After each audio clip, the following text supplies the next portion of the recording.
The first time I ever went on stage with Tim Reid, I'd never been on stage before in my life. I wrote something that was funny. When I went on stage that night, I got a laugh. My very first time on stage. It was like one of those B movies where the dark clouds open up and the sun bursts through, and my whole being went, yeah. Oh, yeah. I found it. This is what I want to do. I've been wandering aimlessly, but now I knew I wanted to be a comedian. The thought that you might make a living as a comedian overwhelmed me, that you can make a living making people laugh. I couldn't sleep all that night. It was a Friday night.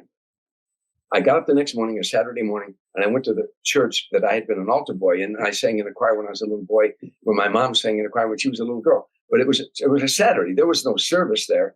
I was the only one in the church. And I got on my hands and knees and I prayed. I said, God, now I know what I want. I want to be a stand-up comedian. Please, God, let me make my living as a stand-up comedian. I'll do charities. I started making all these promises, what I do.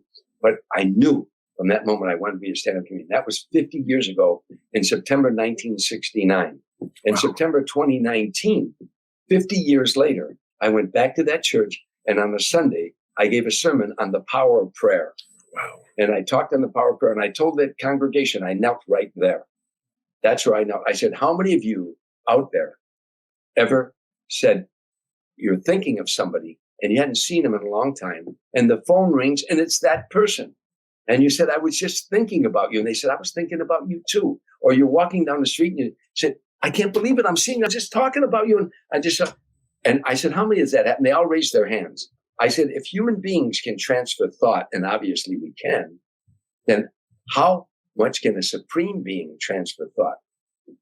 Can you transfer thought to a supreme being? I believe in God. I believe in a higher power. And I've really agonized over it times in my life. But in the end, I just, I used to talk to Alan Shepard, the first man in space. And I said to him one time, Alan, he was drinking a lot of martinis, it's long since retired. I said, Admiral, you were out on the moon and you looked out into outer space. There are 400 billion galaxies out there. Is there a God? He said, after a moment, he thought about it. He said, there's something really powerful out there.